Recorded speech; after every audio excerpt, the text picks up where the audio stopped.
20 minutes since Hao Hao choked on those pearls. That's when I slowly opened the app connected to my doorbell camera. The footage was crystal clear.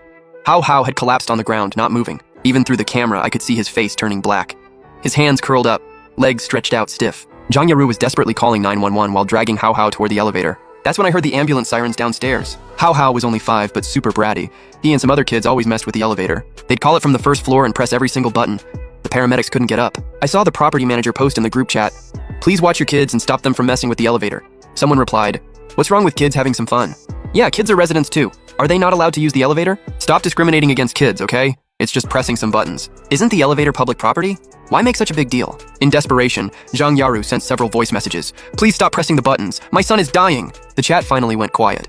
On my camera, Zhang Yaru was video calling the paramedics. The paramedics' urgent voice, "How's the kid? Try the Heimlich to get the object out." Zhang Yaru panicked. "The what? The Heimlich? I don't know how. Is there anyone else at home? Any neighbors? Get them to help." Zhang Yaru remembered me and started pounding on my door again. "Shaolin, open up, I know you're home. Please save my son." Right then, someone in the chat said the elevator broke down. Stuck on the 25th floor, not moving. The conversation at my door continued. "The elevator won't be fixed soon. To save time, we'll head up while you bring the kid down." Zhang Yaru tried to lift Hao Hao, but at almost 80 pounds, she couldn't carry him alone. My game just ended.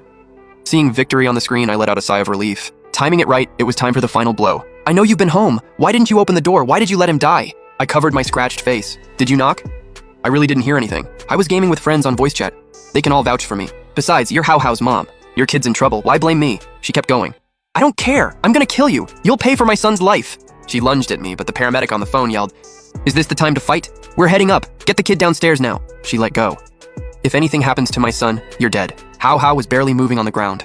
Over 20 minutes since he choked. Even if there was a gap in the blockage, being without oxygen this long could leave serious brain damage. With the paramedics urging us, I grabbed Hao Hao's arm and helped drag him to the stairs. As soon as we entered the stairwell, several huge toy cars blocked our way. The Zhangs had dumped Hao Hao's toy cars, walkers, and scooters there, completely blocking the fire exit. I'd mentioned it before, but they never cared. Management tried to, but Zhang Yaru just cussed them out. Eventually, management turned a blind eye. Looking at those toy cars, I stepped right on them and crashed to the ground. My screams echoed through the stairwell. The paramedics on the video call heard everything. The paramedic asked, "What happened?" I got up wincing. "Nothing, just tripped over some toy cars in the hallway." "It's fine, let's keep going." To make my fall look worse, I had crashed into the hardest toy car. My knee was all scraped up. Zhang Yaru screamed, "Are you blind? Watch where you're going. You could have hurt my son." I made my voice sound pained. "I'm sorry, Yaru, I'll get up right now. I'll be careful. Even if I have to crawl, I'll get Hao Hao downstairs." I kept gasping and groaning. With the elevator broken, a crowd had gathered on the first floor. Someone said they brought this on themselves. Management said no stuff in the hallway. Serves them right. They'd fill the whole building with their junk if they could. Some called Zhang Yaru out, others praised me. Shaolin's so nice, helping even though she's hurt. She can't watch her own kid but keeps yelling at the neighbors. Exactly, helping is a favor, not an obligation. We kept going down floor after